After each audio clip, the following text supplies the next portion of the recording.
Selamat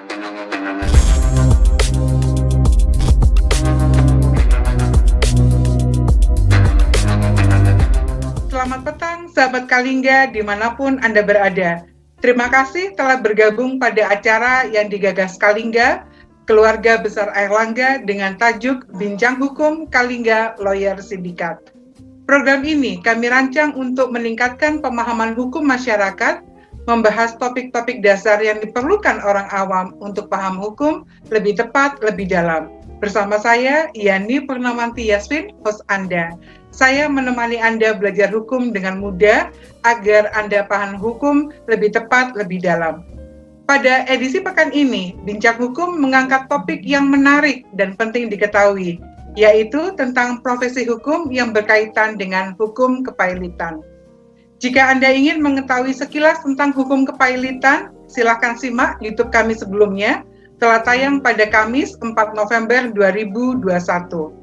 Kehormatan bagi Kalingga Lawyer Syndicate menerima kehadiran Yosef Krishna Wirayuda, SH, MH, CLA, CRM sebagai narasumber pada perbincangan malam ini.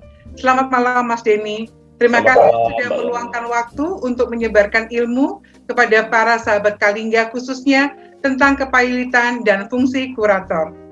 Yosef Krishna Wirayuda, sarjana hukum Magister Hukum CLA CRM, adalah seorang advokat yang ahli di bidang hukum perbankan, keuangan, korporasi, pasar modal, dan kepailitan. Memperoleh gelar sarjana hukum dari Fakultas Hukum Universitas Airlangga dan Magister Hukum dari Program Magister Ilmu Hukum Universitas Indonesia. Selamat malam Mas Denny, apa kabar? Selamat malam Mbak Yani, kabar baik, terima kasih pangestunipun. Selamat malam sahabat Kalingga semua, senang bisa bertemu kembali. Silakan Mbak. Baik, sebelum kita berbincang lebih jauh tentang kurator, berkenankah sedikit berbagi cerita? Anda sebagai kurator sudah berapa lama dan sejauh ini sudah berapa banyak melakukan kurasi? Dipersilakan Mas Denny. Baik, terima kasih. Selamat malam Mbak Yani, sahabat-sahabat semuanya. Senang sekali bertemu kembali. Ya, sebelum saya menjawab pertanyaan Mbak Yani tadi, perkenankan saya untuk menjelaskan terlebih dahulu profesi khusus ini di bidang kepailitan, Mbak ya. Mohon izin ya. Ya, kalau kita bicara kepailitan, mau nggak mau kita bicara akan berkenalan dengan profesi yaitu kurator gitu ya. Dan kalau bicara kepailitan itu bukan hanya pilot saja, tetapi juga ada, minggu lalu kita sudah diskusi mengenai PKPU. Kalau PKPU istilahnya pengurus gitu ya. Jadi kalau kita bicara satu-satu kepailitan, profesi yang sangat penting adalah kurator. Tugasnya kurator apa? Yaitu tugasnya adalah, salah satunya adalah melakukan pengurusan dan pemberesan harta pilot, gitu ya, Bapak Ibu, untuk menyelesaikan seluruh utang kewajiban debitur pilot. Siapa yang bisa menjadi kurator? Ya, ada dua profesi yang hanya bisa menjadi kurator, yaitu satu advokat, kedua akuntan publik, gitu ya. Nah, jadi apakah SH bisa? Bisa, kalau juga sebagai advokat. Artinya kalau bukan advokat, SH saja belum bisa, tidak bisa. Nah, karena kita ketahui ya tidak semua SH adalah advokat. Ya, kalau advokat pasti SH, begitu ya. Profesi lain ada yang SH tapi bukan advokat, contoh umpamanya notaris gitu. Nah, apakah bisa? Kalau saja bukan advokat, hanya notaris, ya belum bisa, tapi harus advokat dulu. Demikian pula dengan sarjana ekonomi. Ya, sarjana ekonomi apakah bisa? Bisa kalau menjadi akuntan publik. Ya, kalau hanya sarjana ekonomi saja belum bisa gitu. Nah, tugasnya selain itu adalah yang menyelesaikan, ya, mewakili untuk dan atas nama debitur pilot, ya, terhitung sejak tanggal putusan pilot, menyelesaikan semua utang kewajiban debitur pilot yang terdaftar di dalam permohonan pilot yang sudah dicocokkan, begitu ya. Artinya kalau ada selain itu bagaimana? Itu tidak ada dalam ruang lingkup tanggung jawab kurator. Bukan berarti hak tagihnya gugur, itu nanti kalau sudah pilotnya sudah selesai, sudah dicabut, sudah diangkat, barulah kreditor lain bisa. Tetapi untuk tagihan itu bukan merupakan kewajibannya kurator. Nah, satu lagi profesi yang saya bilang tadi adalah pengurus. Apa bedanya?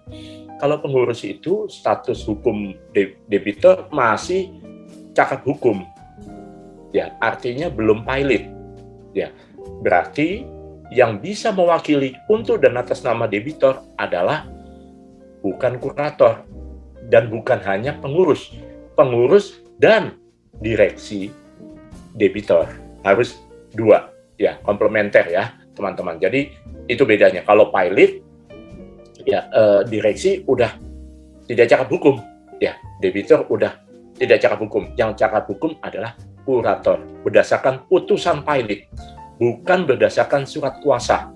Ya, jadi kalau debitur pilotnya itu katakanlah perorangan meninggal, bukan berarti kepilotan itu berakhir, tidak, karena dasar alas hak atau legal standing-nya kurator itu adalah putusan pilot, ya majelis hakim pengadilan niaga, bukan surat kuasa dari debitur pilot, beda ya. Nah, kalau PKPU itu sebutannya adalah pengurus dan dia harus komplementer dengan direksi, tidak boleh hanya pengurus saja gitu. Dan status hukumnya masih cakap, belum pilot gitu. Ya, jadi itu yang membedakan. Nah, tugasnya pengurus apa? Prinsipnya sama, hanya kalau sudah PKPU itu biasanya sudah ada semacam perdamaian, dading atau homologasi. Nah, itulah tugasnya pengurus dengan kurator gitu ya. Tentu memastikan, menjaga, mengamankan ya pengembalian jadwal angsuran debitur kepada seluruh kreditor gitu. Nah, kalau bicara mengenai fee-nya, biayanya, gimana Pak, Mas, biayanya? Ya tentu beda. Kalau kurator dihitung dari total nilai harta pilot. Ya, itu dasarnya. Katakanlah persentase tertentu ada di dalam Permen Kumham ya, sekitar ya more or less itu sekitar kurang lebih 5% gitu. Nah, kalau pengurus dihitung dari apa? Bukan nilai harta pilot, tetapi dari nilai total utangnya, utang kewajiban. Beda ya, teman-teman ya gitu. Nah, itu bedanya. Nah, jadi itu yang menjadi tugas dan kewajiban kurator dan pengurus ya. Dasarnya adalah undang-undang kepailitan. Ya, harus selalu berdasarkan undang-undang kepailitan. Karena kalau tidak, itu bernuansa berpotensi pidana, teman-teman ya. Semua pihak itu saya sampaikan minggu lalu itu dilindungi oleh hukum. Nah, mengenai diri saya sendiri, khusus saya adalah kurator, saya terdaftar di Asosiasi Kurator dan Pengurus Indonesia atau biasa disingkat AKPI, saya angkatan 16. Saya bisa menjadi kurator karena saya tadi mengatakan saya ada advokat juga. Saya terdaftar di Pradi. Saya menjadi advokat tahun 2002 dan saya menjadi kurator tahun 2010. Ya, sudah sekitar 11 tahun menjadi kurator dan pengurus. Nah, saya sudah menangani belum banyak ya, cukup juga tetapi tidak banyak meskipun slotnya itu 3 ya teman-teman. Kalau kurator dan pengurus itu dibatasi oleh undang-undang, oleh peraturan, tidak boleh lebih dari 3. Kenapa? Karena supaya fokus, dan selain itu ya kepailitan itu membutuhkan dana biaya yang cukup besar teman-teman ya. Biasanya itu ditalangi dulu oleh kuratornya atau pengurus gitu. Berbeda dengan lawyer, dengan advokat. Kalau advokat itu ada pembayaran di muka. Kalau kawan-kawan, saya juga biasa mengatakan itu minimal ada doa, teman-teman. Doa itu ada 2. Doa pertama ke Tuhan, yang doa keduanya ke manusia. Apa doa ke manusia? Itu dana operasional awal, teman-teman. Doa, ya. Tanpa itu tidak mungkin, ya. Meskipun pembayarannya mungkin bisa termin bertahap, ya. Tanpa itu tidak mungkin, ya. Ibarat kita membeli listrik, ya ada token dulu kan, ada prabayar dulu gitu ya, teman-teman ya. Kita mengantar teman-teman anak-anak kita main apa dingdong atau main apa ya, kita masukkan dulu tuh koinnya, baru bisa hidup gitu ya. Nggak mungkin main dulu baru koinnya belakangan, itu nggak masuk akal gitu. Nah, kalau kurator bagaimana atau pengurus? Dibayarnya di belakang teman-teman, gitu. Dibayarnya di belakang, ya. Tapi diutamakan tetap. Artinya, kalau kurator, kalau ada penjualan harta pilot, ya, harta milik dan atas nama debitur pilot atau ya penjamin ya, yang saya katakan di minggu lalu, bukan pemilik jaminan, penjamin ya, itu diutamakan terlebih dahulu, ya. Itu termasuk dengan di atas kreditor separatis statusnya kurator dan pengurus gitu. Tetapi dibayarnya di belakang teman-teman. Nah, artinya apa? Ya harus bayar dulu. Dengan uang siapa? Bisa uang pribadi, bisa juga kerjasama dengan pihak ketiga. Mungkin sebutannya funder atau kreditor gitu ya. Nah, itu jadi ya itulah yang membedakan. Nah, pengurus juga begitu. Ya, cuma bedanya pengurus dihitung dari nilai total utang kewajiban, bukan nilai total harta pilot gitu, teman-teman. Terima kasih Mas Denny atas penjelasan yang luar biasa. Informasi tadi yang diberikan sungguh memberikan gambaran yang jelas bagi kita tentang apa itu kurator. Selanjutnya saya mohon penjelasan secara lebih detail dan lebih rinci, sebetulnya apa sajakah lingkup kerja kurator itu? Ya, pekerjaan kurator, Mbak, di sini mohon teman-teman, ya terima kasih pertanyaannya ya. Teman-teman tolong dipahami kurator di sini dalam konteks hukum kepailitan ya teman-teman ya. Bukan kurator yang umum biasa ketahui itu adalah apa semacam ahli di bidang lukisan atau di benda seni begitu ya. Bukan kurator yang itu teman-teman ya. Nah, kalau dalam bahasa Inggris kami itu biasa disebut kalau tidak receiver itu trustee teman-teman ya. Nah, tugasnya itu apa? Tugasnya adalah kami sebagai kurator itu menggantikan, itu mewakili ya, mewakili siapa? Mewakili hakim pengadilan dalam rangka ya penyelesaian ya utang kewajiban debitur pilot dengan cara melakukan pengurusan dan pemberesan harta pilot gitu ya Bapak Ibu ya, teman-teman ya. Jadi kami di sini bertindak bukan hanya sebagai semacam katakanlah hakim, tetapi profesi advokat itu juga berpengaruh pada kurator, karena kurator itu juga sebagai advokat, sebagai hakim yang adil gitu ya. Sebagai manajer, sebagai marketing, ya, dan kami harus adil, profesional, independen, tidak boleh memihak, gitu, Mbak ya. Meskipun kami menggantikan status dan mewakili ya posisi debitur pilot, karena terhitung sejak pilot, debitur pilot itu sudah tidak cacat hukum, gitu Mbak, sudah incapable. Gitu, legally incapable gitu. Kami yang bertindak untuk dan atas nama debitur.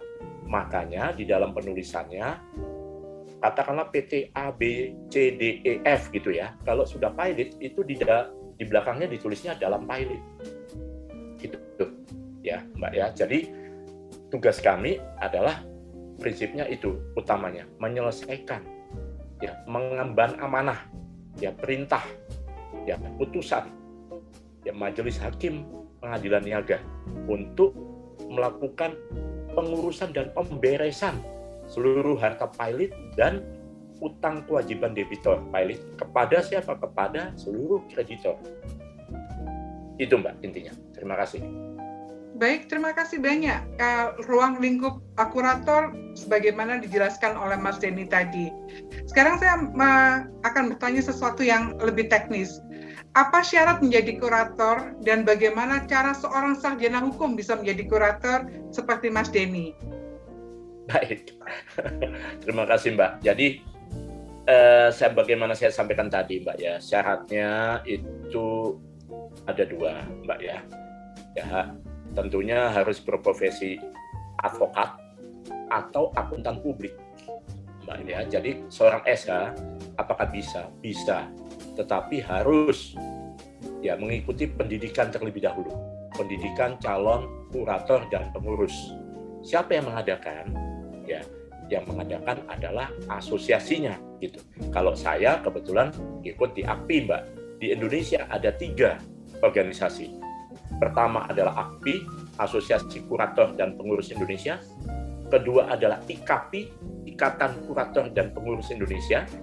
Yang ketiga, setahu saya yang terakhir adalah HAPI, Himpunan Kurator HKPI, Himpunan Kurator dan Pengurus Indonesia, gitu. Ya. Setelah mengikuti, tentu ada ujian, diuji lagi teman-teman. Ya, ujiannya apa? Ini sedikit sharing ya. Ujiannya tulis dan ujian lisan. Nah, kalau ujian tulis, ya sesuai dengan ya normatif dan pelajarannya gitu ya di dalam kelas. Ini sedikit trik aja. Kalau mau lulus, mau apa namanya lancar ya, pengalaman saya juga waktu di UNER ini Mbak ya, maaf ya, kita belajar itu di kelas, jangan belajar di luar kelas. Karena apa? Karena banyak materi dan kisi-kisi ujian itu disampaikan oleh pengajar, dosen itu dalam kelas gitu ya teman-teman ya. Jadi pelajari itu. Yang kedua mengenai apa namanya interview itu lebih kepada mengenai ini apa namanya itu integritas, komitmen gitu ya. Ya itu salah satu contoh umpamanya, ini bocoran saja. Contoh, kalau Anda sudah menjadi kurator atau pengurus dan ada oknum yang meminta dana kepada Anda, ya apa yang Anda lakukan gitu. Nah di situ kelihatan gitu. Itu tidak ada di kampus dimanapun, di ya diktat manapun tidak ada gitu ya. Bagaimana cara menjawabnya?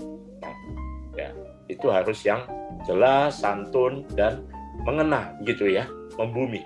Karena yang dilihat itu adalah integritas jiwa kita gitu. Nah demikian pula untuk teman-teman yang akuntan gitu. Nah meskipun sedikit ya teman-teman akuntan ini belum terinformasi atau terpanggil ya gitu. Nah itu bisa begitu. Jadi sarjana ekonomi itu boleh, nggak apa-apa gitu, silahkan. Nah setelah lulus jadi anggota bayar tentunya. Nah ya ada iuran anggota untuk 5 tahun ya, masa berlakunya 5 tahun. Nah juga bayar ke negara teman-teman gitu ya. Beda kalau lawyer itu bayarnya iuran untuk organisasi aja gitu ya. Contoh umpamanya Pradi seingat saya itu bukan 1 tahun, 1 periode 3 tahun umpamanya itu mungkin seingat saya 750. Tapi kalau yang API teman-teman bisa lihat nanti di media massa banyak itu ya, di internet juga, itu untuk masa 5 tahun mungkin sekitar seingat saya itu 5 juta mungkin gitu ya teman-teman. Nah untuk negara berapa? Untuk negara ada bayaran iuran wajibnya 12,5 gitu. Nah itu masuk ke negara resmi itu teman-teman gitu. Nah terhitung sejak itu terbitlah surat dari negara. Jadi teman-teman itu bukan hanya terdaftar di organisasi, tetapi terdaftar juga di Kemenkumham gitu teman-teman. Nah terhitung sejak itu sudah boleh untuk menjadi kurator. Itu Mbak. Terima kasih. Terima kasih banyak, cukup jelas tentang penjelasan mengenai syarat kurator dan bagaimana seorang sarjana hukum bisa menjadi kurator. Baiklah, Mas Denny sudah makan asam garam tentang dunia kepailitan dan menjadi kurator. Boleh tidak berbagi dengan kami, apa hal yang paling menantang dalam menjalani profesi kurator ini? Ya, hal yang paling menantang berdasarkan pengalaman saya adalah ya saya kebetulan juga saya tertarik dengan materi diskusi bincang hukum yang sebelumnya Mbak ya, yaitu ya mengenai maaf Mbak ya, saya akui saya juga sama dengan teman-teman semua, kita manusia ya, kita banyak godaan Mbak ya, itu mengenai integritas gitu Mbak ya. Nah di situ baik itu secara halus maupun secara kasar Mbak gitu ya. Kalau secara secara normatif, secara pekerjaan itu sudah katakanlah sudah by rule, by template itu sudah jelas, Mbak.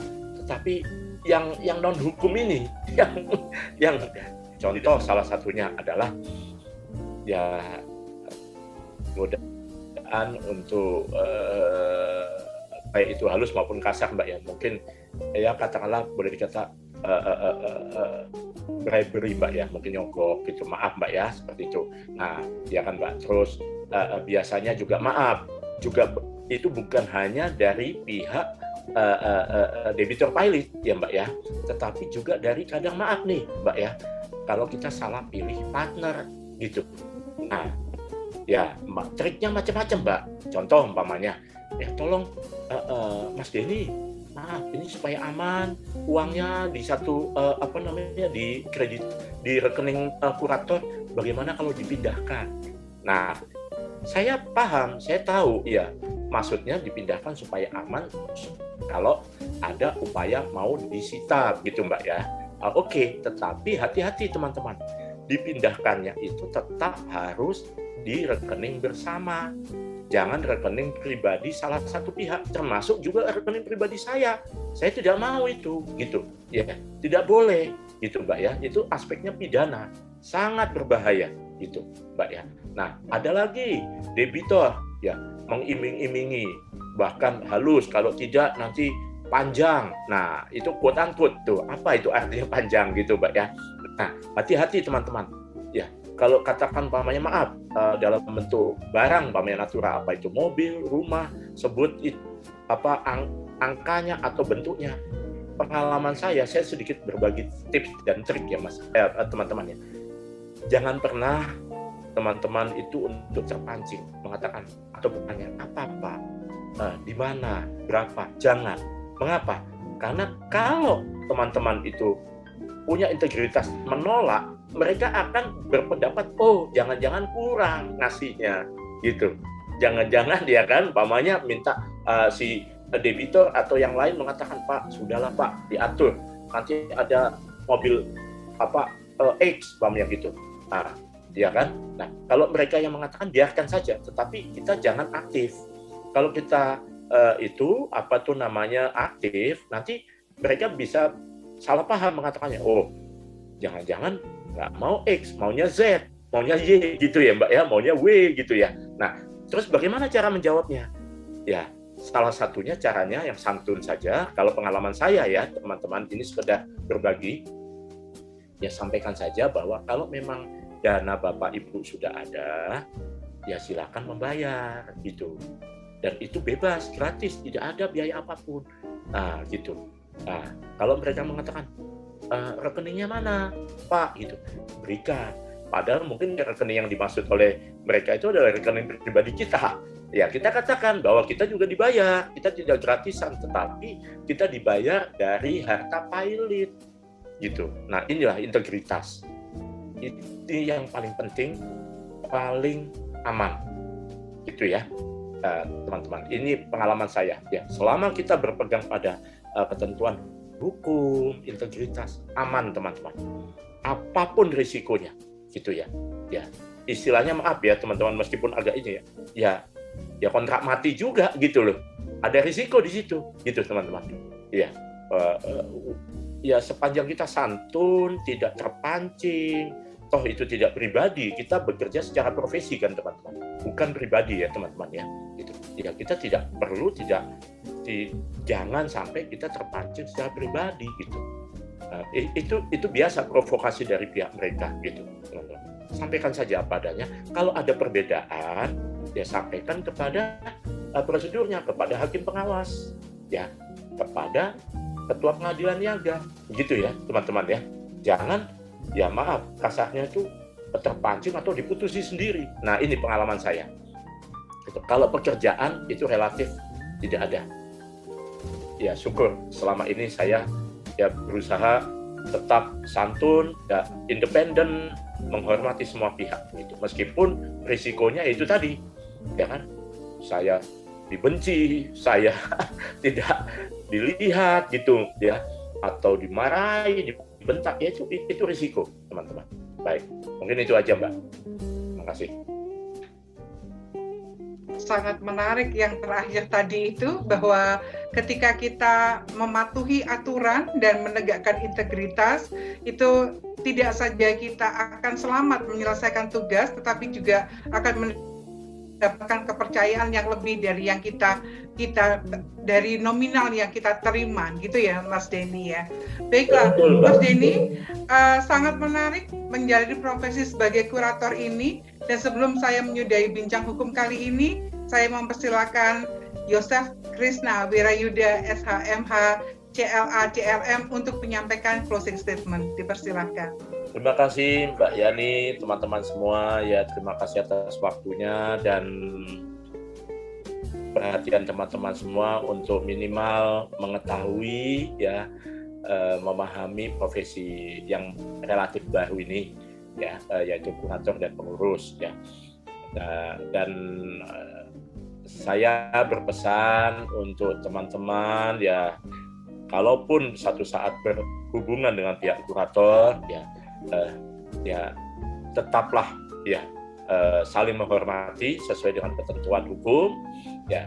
Dan bagi teman-teman yang ingin menjadi kurator atau sudah menjadi kurator, ingat teman-teman ya, yang disampaikan di dalam bincang hukum Kalingga Lawyer Syndicate itu yang sebelumnya itu bagus sekali, yaitu integritas, dan sampaikan segala sesuatu itu secara ikhlas, teman-teman. Bukan hanya integritas tapi ikhlas. Artinya apa?